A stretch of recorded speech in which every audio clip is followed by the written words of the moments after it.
নমস্কার বন্ধুরা, আমার চ্যানেলে সকলকে স্বাগত জানিয়ে শুরু করছি আজকে একটা নতুন রেসিপি। কাঁচা আম দিয়ে রুই মাছের ঝাল কিভাবে বানাই দেখতে থাকবে। কড়াইতে তেল দিয়েছি, প্রথমে মাছটা আমি ভেজে নিচ্ছি। মাছগুলো ভাজা হয়ে গেছে, তুলে নিচ্ছি। ডিম আছে কিছুটা, ডিমটাও ভেজে নিচ্ছি।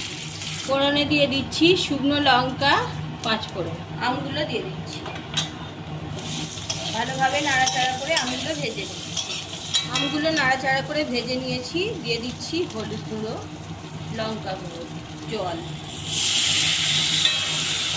ভালোভাবে কষিয়ে মশলার সাথে আমগুলো কষানো হয়ে গেছে, দিয়ে দিচ্ছি নুন, জল। ঢাকনা দিয়ে আমগুলো 2-3 মিনিট সিদ্ধ হতে দিচ্ছি। 5 মিনিট পরে ফিরে এলাম। আমগুলো ভালোভাবে সিদ্ধ হয়ে গেছে। এবার সর্ষে, পোস্ত আর কাঁচা লঙ্কা একসাথে বেটে রেখেছি, একটু নুন দিয়ে এটা দিয়ে দিচ্ছি। বাটিটা ধুয়ে আর একটু জল দিয়ে দিচ্ছি। গ্রেভিটা ফুটে গেছে, ভেজে রাখা মাছগুলো দিয়ে দিচ্ছি, দিয়ে আর কিছুক্ষণ রান্না হতে দেবো। আপনারা তো আমশোল অনেকেই খেয়েছেন। এইভাবে কাঁচা আম দিয়ে রুই মাছের ঝাল কি কখনো রান্না করেছেন? একবার এইভাবে রান্না করে দেখবেন, গরম ভাতের সঙ্গে অসম্ভব সুন্দর খেতে লাগে। এই প্রচণ্ড গরমে টক ঝাল দারুণ লাগে।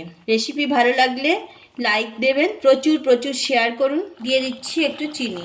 যে কোনো টক রেসিপিতে হালকা করে চিনি দিলে খেতে ভালো লাগে। এবং কমেন্ট করে জানাবেন রেসিপি কেমন লাগলো।